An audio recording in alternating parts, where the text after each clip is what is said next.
Hey everyone, I hope everyone's having a great summer. I just wanted to pop in for a second to mention a quick lesson that I learned a little too late in my Go career for the level that I'm at. I'm a little embarrassed that I didn't really think this through earlier, so I thought I'd pass along this simple bit of knowledge of Go onto you guys. So it goes like this. So if you know this joseki, this one, this kick joseki, and then this is the complete joseki, and then you kind of usually tanuki away and play something else. So let's say black plays something like that, and white plays. This is an unrealistic board scenario, but I'm just kind of illustrating for the purposes of teaching this little thing. White will sometimes now play this, not in this situation, but in the correct context. You might have seen white play a move like this before, and most of the time black will answer like this. So this is just something that I've always accepted as like, okay, you respond to that. But every time I saw either a pro play this move or a stronger player or someone else play this move, I would wonder to myself, why is black responding to this move? And why does black have to respond to this? And how does white have time to make this move in this? Usually sometimes it's a high pressure situation, and white makes a move like this, clearly communicating, oh, this is a sente move and black must respond. And I never really thought about it too much, and I just kind of went along with the next moves. But I learned why black should usually answer here. So take a moment and maybe think about, if you don't know the answer, if you have not thought about this, why black might want to connect here, and why black can't just tanuki and play something else. So take a moment, maybe pause the video and think about it.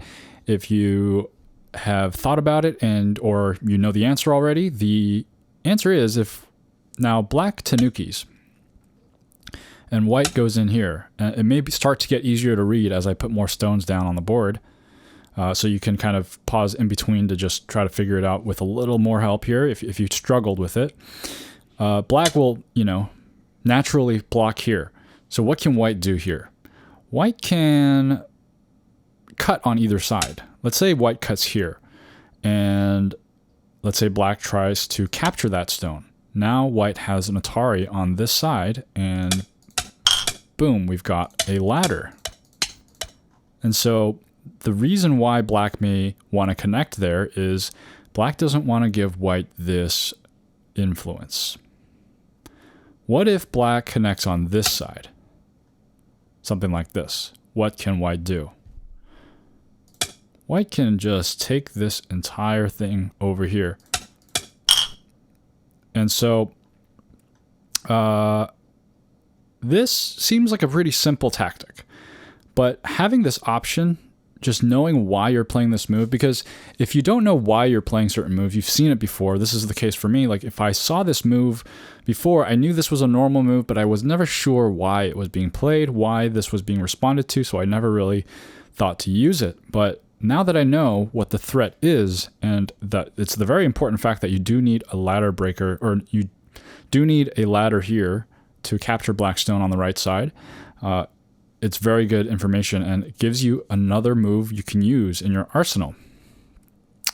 And then my question to the higher level players out there is, does it matter when white comes down here this way? Does it matter which side white cuts on? I know there's a proverb that says you should cut on the side you want to throw away. So let's say you want the outside influence, you should cut on this side, let black capture this, and go this way.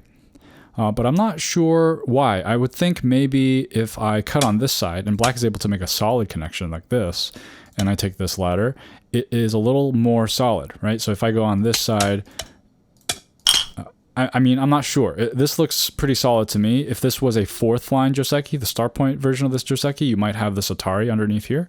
But that would be my question to higher level players. It doesn't matter which side white cuts on.